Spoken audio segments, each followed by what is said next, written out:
Man who's about to speak knows the truth that there are only two kinds of games in this world: those that people complain about and those that nobody plays. Please join me in giving a warm welcome to the VP of Product at GREE, Mr. Mike Liu. Thank you, Scott. Can you guys hear me okay? All right, cool. Thank you everyone for coming. I'm Mike Liu, the VP of Product for GREE. And today I'm going to talk about the live events and community. So I know that's a little sort of high level in terms of what the topic is, but what I'm really hoping you'll leave with today is kind of three things. One, the importance of live operations for a game, and then two, the community aspect of mobile games. Something that's not really talked about because it exists definitely for traditional gaming. And then three, how those two tie together, but more importantly, I want to kind of talk about what's really possible in mobile games, because in the past day, definitely heard a lot of talks, and I feel like there's definitely a lot of metrics being thrown around. We want to kind of add a few of our own to kind of throw into the mix of that. So quickly, who is GREE? Quick background. GREE was founded in 2004 by Tanaka-san in Japan. And at the time, he had the sort of foresight to see a social network that can be built specifically through mobile and adding sort of that social interaction to that. And from there, he grew from sort of a small startup of 10 people in Japan to a global corporation going public, etc. In 2011, they wanted to take that sort of same success internationally, and they founded GREE International, which is what I'm part of. To sort of throw in a couple of numbers here, in the past 5 years, GREE's revenue has 500x what it was. And to put it in perspective, last year they did $1.6 billion in US dollars. That's in comparison to Zynga, which is 1.2. It's all mobile, and it's really, really a huge success for the company. I myself joined the GREE family through an acquisition last year for Funzio, where at Funzio we were building specifically games that were in the mid-core market. Some of the popular games that you might have heard of are Crime City and Modern War. These games were doing really well at the time of acquisition. In fact, this is top grossing ranks of 2012 made by Apple, and we were at number 13 and number 20. And again, this is in 2012. Since the acquisition, we've definitely learned a lot from our counterparts in Japan, as well as what they do in terms of business. So this is a slide from the Q3 results, and as you can see to the right, it shows our revenue growth from the US studios, almost tripling in revenue in a span of 6 months. And that number is still going up to the right. In fact, this month we're going to have our best month ever in terms of growth. And our games, like Crime City and Modern War, have still hit really high ranks in the top grossing ranks. For those of you who are not aware, top grossing ranks is something that we all track very closely in terms of movement, because it actually shows you revenue versus somebody that uses like app data or App Annie on Facebook. You're looking at MAU, DAU. We folks in mobile really look at that. So even now, this month, all three of our games, Crime City, Modern War, and Kingdom Age, hit the top 8 grossing. And in fact, what's really important about this is that these games are really old in terms of mobile lifespan. Crime City, which was launched in August 2011, was now really hitting its 2-year mark next month. And as you can see, the other titles are all more than a year old. And that's very rare for mobile. In fact, yesterday, I think John Riccatello said that it's very rare to see any games in the top grossing that's more than a year old, and we have 3 in the top grossing charts. So how do we do that? One of the big things is we talk about ARPDAU, and if you guys aren't familiar, it stands for Average Revenue Per Daily Active User. And this is something that we really, really look at on a daily basis. So our peak ARPDAU for our games, anyone want to take a guess of what it is? No? Okay. 60 cents? I heard 60 cents. $1. So we've actually hit a peak ARPDAU of $6. So I was thinking about that for a second, and this is, again, in the US market, where just a year ago, if you told me a mobile game in the US market could hit $6 ARPDAU, I would have told you that's impossible. You find those metrics in Japan sometimes, but in our games, we are actually able to hit that metric in the Western market. And this is a huge deal for a lot of mobile developers to see that is a possibility. So how are we actually able to hit that? 2 big things: live events, and what I'm going to talk about more importantly today is community. So the importance of live events. If you're familiar with App Annie, you can go up and down sort of the charts, and you'll realize there's sort of an ebb and flow of top grossing for a lot of these games. That ebb and flow in terms of when it hits a peak, when it goes into a valley, those are really following a chart of a live event process, where certain dips usually means that there's no event live, or one event is just coming to a close, and peaks are when sort of the events are really, really peaking. So what are these type of events? Again, because the talk is a little bit short, I'm not going to really go into too many details. I gave a very long talk about it at GDC. But a couple of samples of the events. One is invasions, something that we do in our games. And it's like a 1 week period where folks are being invaded. And we often pair this with a type of leaderboard to show like sort of a global leaderboard who's doing what, and then pair that with a tiered reward. And this tiered reward system is very important because you want to give that ability for all the players to actually achieve that reward. So you have a reward that potentially 90% of your players can achieve, and that very top tier reward that only maybe 5% or even 1% of your players can achieve. So ranking those rewards into the events is very important. But then going into this is really the meat of our games and how we're able to actually hit $6 ARPDAU. We run multiple events throughout the month. Again, this is not real. It's sort of a mocked version of our events. And sometimes we'll run anywhere from 3 to 4 events simultaneously. Again, how are we able to do this? Well, we make sure that the resources that each of these events consume are not incompeting, right? Some of them require energy, some of them require health. Some of them require you to purchase a certain portion or get through a certain quest. And that's how you're able to actually get and pile on events on top of each other to really maximize your users and revenue.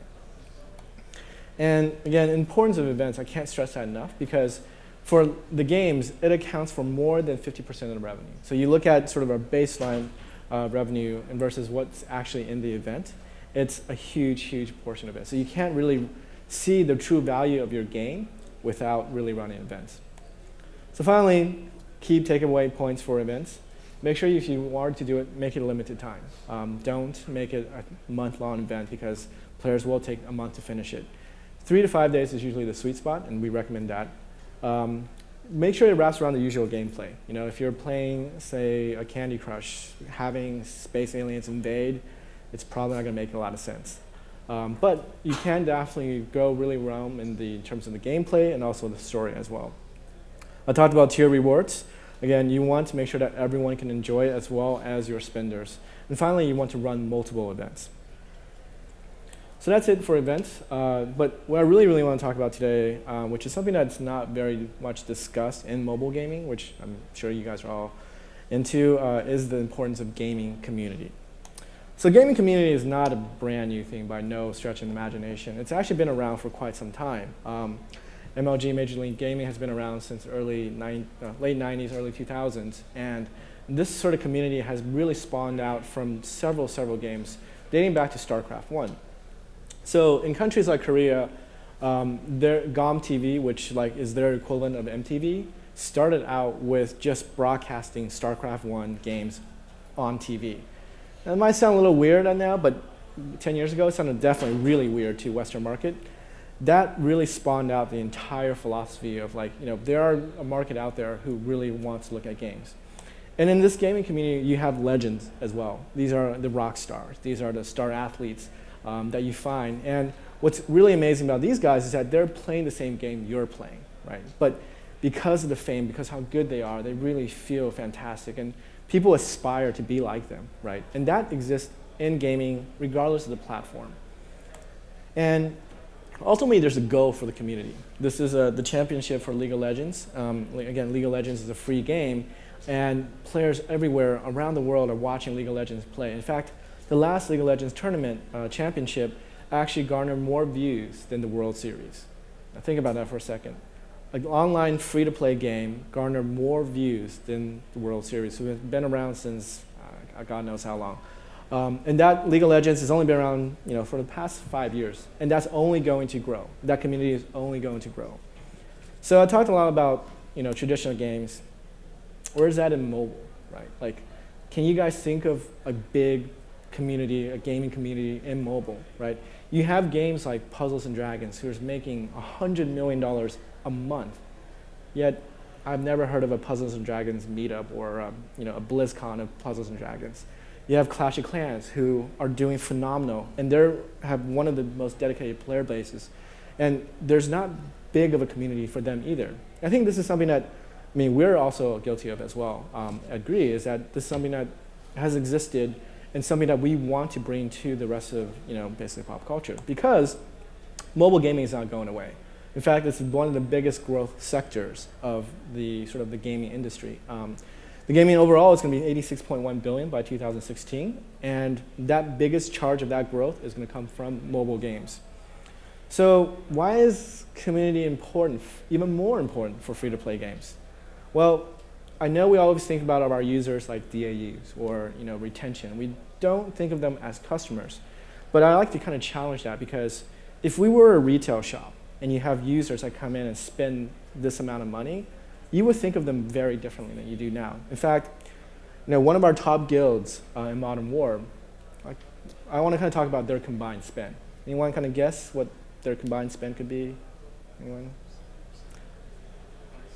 170 combined spend? Anyone else? All right, so yeah, $1 million. Our top guild can have a combined spend of more than $1 million. And that's not just one guild. We have multiple guilds have all hit and broken that mark. Now think about that for a second. If you have customers at a retail shop, or even if you're at a Vegas casino, and you guys have customers that are spending this much, you would really, really pay attention to them, right? You would, comp them in your penthouse suite when you come into Vegas, or you would really cater to what they're saying. And that's something that we should be doing as well, right, in mobile gaming. And we try to do that through different communications. The forum is something that we really, really pay attention to, because it creates an open discussion. And some of these, sort of, if you talk to community managers, you'll hear the word troll come up a lot. And no one likes a forum troll, but those are the guys that actually really spur on that community. They spur on the competition. In fact, in Modern War, we have this one guy who I love to read, because every one of his forum posts is in haiku. And he never breaks out of character. It doesn't matter what he's talking about, it's always in haiku. It's extremely entertaining to read. And he's one of our biggest, he is somewhat of a forum troll, but he's one of our biggest proponents, because he's the guy who actually created this sort of rivalry between some of the top guilds by writing haikus about them. So again, community is a big thing, because it really spurs on the idea that you can be a rock star in this, right? And one thing I said earlier is leaderboards, right? And you'll notice if you do run leaderboards that some of your best players will always be on the top. If you play Clash of Clans, you'll look at their global leaderboards, even the top guilds. It's pretty consistent. In fact, you can even track when certain drama happens and guilds break up and they reform under a new name, and they automatically appear in the top 10. You're like, how did that happen? That's drama and happening in the game. So we as gamers, or game developers, should really try to foster that experience, because I know, again, we always think of them as users or a DAU or an MAU, but they're customers. They're just like you and me. They spend money. They don't want to feel like they've been cheated out of something. So, really foster that experience. So finally, key points of community. Give players an open way to discuss things, right? Give them an open forum, whatever that is, and then foster the rock stars. Let them shine. Whatever that be, whether it's time investment, money investment, whatever that is, make that shine, right? And then final point I want to make about community is that really open a communication channel between your product team and your customer support team. Those customer support guys are at the front lines. They're the guys at sort of the counter, listen to your customers, talk to them, get their feedback, because if you're a retail shop again and someone have a group of guys that spend more than $1 million, you're probably going to listen to them. Right? You're probably going to hear what they have to say, and we do that all the time. In fact, one of our top community guys, our top guild made him a T-shirt with their guild logo and sent it to him, which I was super jealous of. I have to admit, but that's sort of the community you want. That there is sort of player and user interaction, and think about them as customers, not just as a metric. So, short talk. Final thoughts. So for mobile games, we're just, again, at the starting point, right? We, again, that $6 ARPDAU. Before this meeting, if I told you that, if that's even possible, you probably would have believed no, because 30 cent, 20 cent is what we're used to. but $6 is possible in the Western market, right? And that's a huge point. So we still have that sort of upward momentum that mobile games is getting there. And secondly, the work that we all think about in terms of traditional gaming, where you're making the game and it launches, we think of that as the bulk of the work. For mobile games, especially the free-to-play market, that's actually a game that has gone live. Your work starts once the game has launched, and that's when you're starting to put in events and you're doing things. And finally, pay attention to your users. I said that probably 1,000 times, but I can't stress that enough. Really pay attention to your users, because they're the ones who keep your game alive after 2 years. Thanks.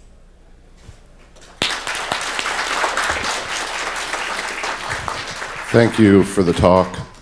I have a two-part question for you. All right. So don't worry, it's going to be painless. First part of the question would be, would you be comfortable with sharing with us your target ARPDAU so that everybody doesn't leave the room with some irresponsible information? You could single-handedly destroy the games industry if you don't share this with us. So. Sure. I think $6 is not the target, nor should it be for anyone. Definitely not for us as well. I think in terms of target, really based upon your game, right?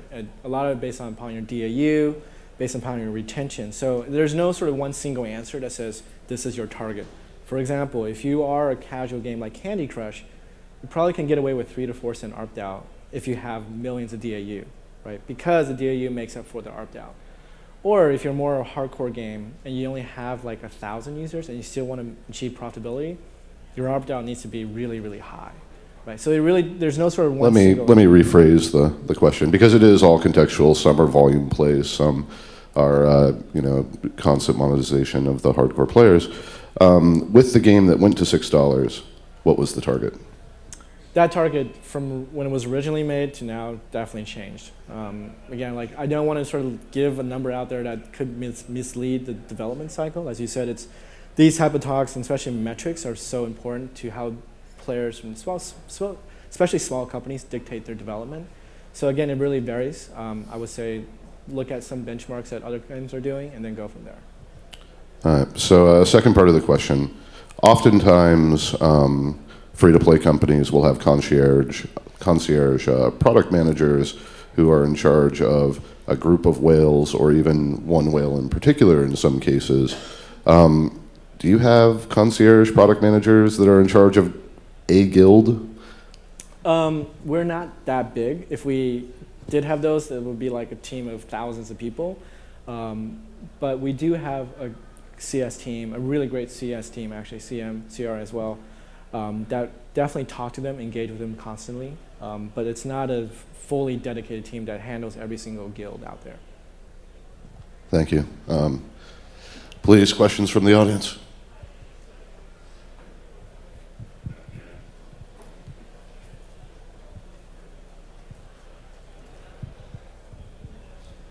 Hi. Hi. Do you find that incentivization with your leaderboards is better fostered by actually having prizes or actual tangibles? Like in the example, the t-shirt you gave as a special gift. Or do you find that even just human nature and just seeing the echelons and the statuses being almost enough to foster that in some ways as well? Yeah, I think the pride and the honor of being in that upper echelon is really enough for a lot of spenders, because once they really get into the game, they want to be number 1. They like being number 10, and people know who they are, right? Like those names appear in the forum chats, they appear in discussions in other guilds, et cetera, et cetera. So I think that's enough, because if you do something like, oh, the number 1 guy also gets an iPad, well, the iPad's $500, and probably being number 1, they spent a little bit more than that. So it kind of breaks the illusion of sort of being in this fantasy world and being number 1. So I definitely recommend, I think, just having that leaderboard should be enough. So in terms of community support and forum management, have you guys seen a big uplift if you guys gave support like in different languages, like in eFix or in Japanese? I think that's definitely very helpful, because being in that culture, understanding sort of the cultural phenomena is extremely for customer support. We as GREE definitely have those support across the world, but we're a larger company. So for a much smaller studio, that's something that you should really dictate in terms of where your users are and just how much that impact will have an ROI. because yes, it is very sensitive to be part of that region, but you really have to think about it in terms of your studio size.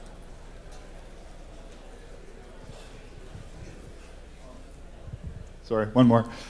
Do you find that there becomes, with your echelons, is there ever a static case where you might have a top 10 or a top 15 that just are almost unbreakable? And have you ever had a design challenge to maybe break that apart and then incentivize a new, a cycle, for example? Yeah, that's a great question. Definitely there is a natural phenomenon where the top sort of stays at the top. If you look at Clash of Clans, which has a global leaderboard and global clans as well, it's pretty static in terms of the top 25. To try to break that, it's very challenging for developers. Some of the mechanics I've seen work is to try to break them into separate regions or break them into separate tiers. StarCraft does this very well, where you have the #1 Bronze League, Silver League, Diamond League, and Masters League. They do this well in League of Legends in terms of that. So there's definitely games that have done this well. In mobile, because it's still sort of starting out, I think it's slowly adopting to that. Cool. Any other questions? All right. Thanks, everyone.